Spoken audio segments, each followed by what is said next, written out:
Bonjour tout le monde, j'espère que vous allez bien. Alors aujourd'hui on va tester ensemble un service en ligne qui peut vous être très utile si vous avez un business sur internet. Donc c'est un service en fait qui va vous permettre de trouver du contenu viral sur le web et de faire d'autres choses encore. On va voir ça justement ensemble. Donc pour ceux qui suivent un peu la chaîne, vous savez que j'ai quelques pages Facebook en fait sur des thématiques précises où je fais du print on demand dessus. Mais sur ces pages en fait je poste pas seulement des produits en print on demand. Sinon, l'interaction sur ces pages serait très mauvaise et j'aurais quasiment aucune visibilité. Du coup, ce que je fais, c'est que je poste principalement en fait du contenu qui buzz sur la thématique à chaque fois. Donc, je vous avais déjà fait une vidéo où je vous montrais un peu ma technique pour trouver du contenu qui buzz, mais ma méthode était un peu lente et ça prenait quand même pas mal de temps à trouver le contenu. Du coup, j'ai fait pas mal de recherches sur Internet pour trouver des logiciels qui permettaient de me faciliter la tâche pour ça. J'ai trouvé pas mal de logiciels qui fonctionnaient il y a 2-3 ans, mais qui fonctionnent plus du tout aujourd'hui, malheureusement. Et en demandant sur des forums, on m'a conseillé vraiment d'utiliser BuzzSumo, comme quoi c'était vraiment le top pour faire ça. Donc là, j'ai testé. Donc BuzzSumo, c'est un service payant, mais il y a 7 jours gratuits sans mettre de carte bancaire. Donc là, moi, je teste justement avec ces 7 jours gratuits. Donc on va voir ensemble tout ce qu'on peut faire avec BuzzSumo, parce que c'est un outil assez complet et ça peut aider dans pas mal de cas. Donc déjà, on va voir ensemble les principales options de BuzzSumo. Donc premier dans Discover, en fait, vous allez pouvoir découvrir du contenu. Donc du contenu qui buzz par exemple par pays, c'est possible de le faire.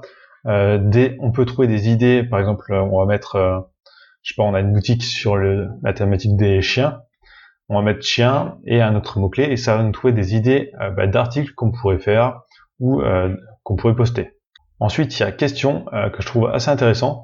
Là, ça va vous permettre de trouver les questions avec des mots-clés qui sont posées par exemple sur les forums, sur Amazon, enfin sur les produits. Donc comme ça, en fait, si quelqu'un pose une question sur le web avec une question où vous vendez en fait quelque chose qui répond à cette question, vous pouvez aller vous inscrire sur le forum où la question est posée, tout simplement, et répondre pour attirer du monde. Donc ça, ces outils-là, je trouve assez intéressants. Ensuite, Content. Donc là, ça va être pour trouver du contenu vraiment qui buzz, donc en fonction des mots-clés. Donc là, sur Facebook, sur YouTube, sur le web, donc sur les articles de blog. Enfin, cet outil-là est super intéressant.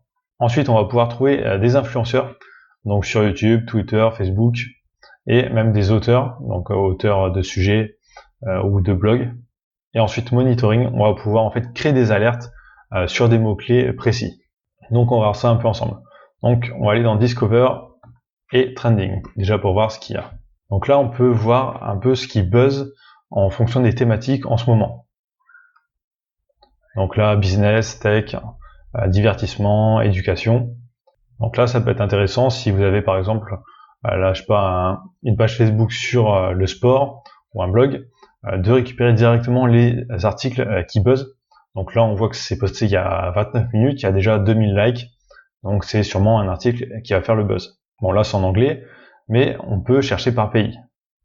Donc là on va dans Trending, on met France, et on peut voir un peu ce qui fonctionne bien en ce moment là. Ensuite, si vous classez directement par catégorie, vous pouvez rajouter le pays juste ici. Ensuite, il y a l'outil Topic. Alors là, vous allez mettre déjà un mot-clé. Donc, chien, par exemple. On va faire recherche. Et là, ça va nous donner des idées, en fait, d'articles ou de publications à publier. Enfin, ou à créer. Et donc là, il y a les résultats qui apparaissent. Donc là, par exemple, fin de la vente de chats et chiens, premier revers pour les animaleries. Donc ça peut être une idée de sujet, par exemple. Ensuite, l'outil que j'aime bien, c'est questions. Donc là, ça va être intéressant pour trouver justement les questions qui sont posées sur les forums ou directement sur Amazon aussi. Donc là, par exemple, j'ai mis chien et on peut voir qu'il y a les questions qui sont posées sur les produits Amazon.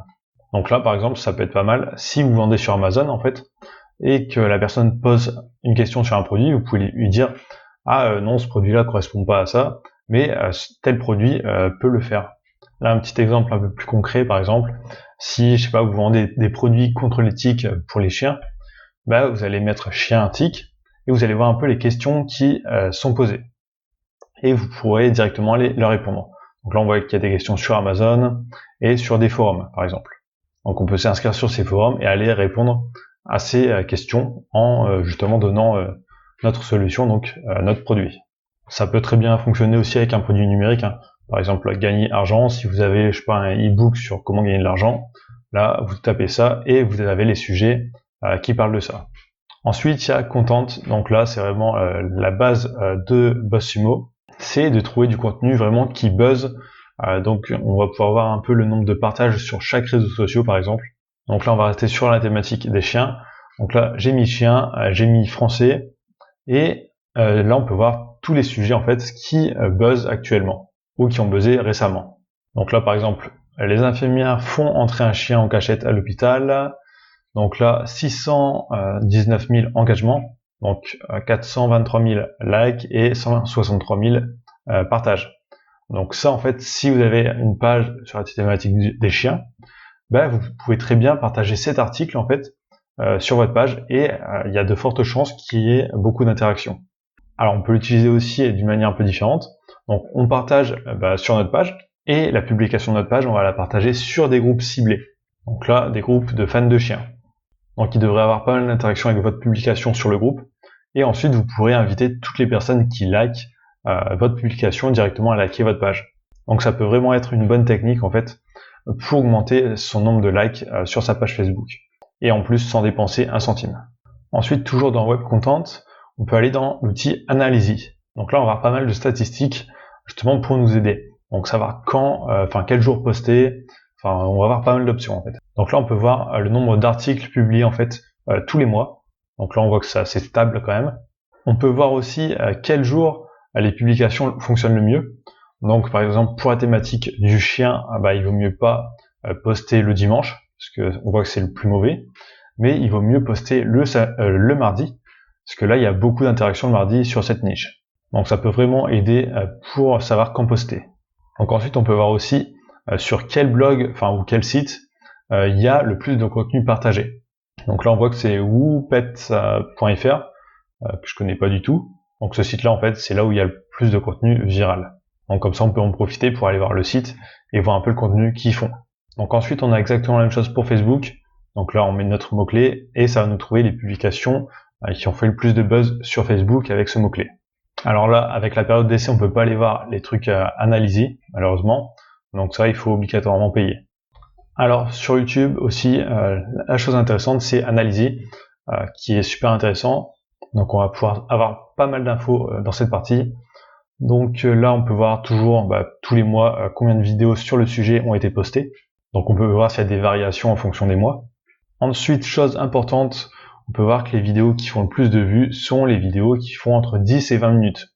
Donc possible que YouTube mette en avant justement les vidéos qui font plus de 10 minutes. Ensuite, on peut voir aussi les vidéos qui ont le plus de vues, combien de mots ils ont dans leur titre. Donc là, on voit que c'est entre 15 et 20. Ensuite, les meilleurs jours pour poster, on peut les voir. Du coup, là, on voit que c'est toujours le mardi, mais il y a le jeudi qui paraît très bien aussi. Là, le vendredi, apparemment, il faut mieux pas poster sur la niche du chien, et ni le lundi. Donc là, c'est vraiment pas mal si vous avez une chaîne YouTube et que vous voulez vraiment savoir quel jour poster dans votre niche. Parce que les meilleurs jours, en fait, ça dépend vraiment de votre niche. Ensuite, ils ont un outil pour trouver des influenceurs. Donc là, on va pouvoir trouver des influenceurs sur Twitter, sur Facebook, sur YouTube. Donc là, par exemple, sur Twitter, on peut voir un profil où il y a le mot-clé chien dans la description. On peut trouver des profils qui ont partagé des articles au sujet des chiens, par exemple. Donc sur Facebook, c'est la même chose. Donc là, il va nous trouver en fait le mot-clé chien, soit dans le nom du compte, soit dans la description du compte. Et ensuite, on aura le classement par nombre de likes sur les pages. YouTube, c'est exactement pareil. On va avoir les résultats avec soit chien dans le nom de la chaîne, soit chien dans la description du compte. Et on aura toutes les statistiques. Donc nombre de vidéos, nombre d'abonnés le dernier mois et les 3 derniers mois, pour voir l'évolution un peu, et le nombre de vues aussi. Alors ensuite, il y a Monitoring. Donc ça, c'est un outil quand même assez intéressant aussi. Donc c'est pour faire un peu de la veille sur Internet. Donc je sais pas, par exemple, vous avez une boutique de t-shirts ou peu importe. Vous voulez voir en fait si d'autres personnes parlent de votre boutique sur le web, vous pouvez le faire. Donc vous allez rentrer votre nom de boutique ou votre site web, donc soit avec backlink, soit avec brand. Et à chaque fois en fait que quelqu'un va parler de votre boutique ou de votre marque, vous allez être averti. Donc comme ça vous permet de réagir rapidement s'il y a des questions, ou s'il y a des personnes qui se plaignent, ou tout simplement pour savoir ce que les gens en pensent. On peut faire exactement la même chose avec les concurrents, justement pour voir un peu ce qui se dit, et au passage, pourquoi pas leur voler quelques clients. Ensuite, on peut mettre des alertes sur des mots-clés, donc pour trouver du contenu qui buzz sur certains mots-clés, pour être le premier vraiment à le partager, et aussi être averti en fait pour du contenu créé par un auteur spécifique. Donc voilà, on a vu un peu toutes les possibilités de BuzzSumo. Donc c'est un outil vraiment que je trouve génial. Ça peut vraiment vous aider à développer votre business sur le web. Donc c'est pas un outil qui est gratuit, enfin si on va voir justement quelques trucs gratuits, mais sinon les plans payants, c'est un peu l'inconvénient, ils sont assez chers pour commencer. Donc si vous avez vraiment un petit business, ça sera peut-être pas rentable de prendre l'abonnement. Donc là par exemple on voit le plus petit à 99 $ par mois. Bon, si on prend l'année, c'est moins cher. Et sinon j'ai vu qu'il y avait une option qui était un peu cachée ici. Donc là on peut passer au plan gratuit. Donc si on va dessus, on peut voir qu'on a le droit à 100 recherches par mois en fait en gratuit. Donc voilà, c'est tout pour cette vidéo. Donc moi c'est un outil que je compte utiliser quand même de temps en temps, parce qu'il y a des options vraiment intéressantes. Donc dites-moi ce que vous en pensez dans les commentaires. Donc n'oubliez pas, dans la description il y a mon ebook 7 idées de business. Donc c'est totalement gratuit, et si vous vous lancez sur le web et vous n'avez pas encore d'idées de business, ça peut vous être utile. Sinon, n'oubliez pas de liker, de vous abonner et d'activer la cloche, parce que je poste du contenu assez régulièrement en ce moment. Et je vous dis à très bientôt.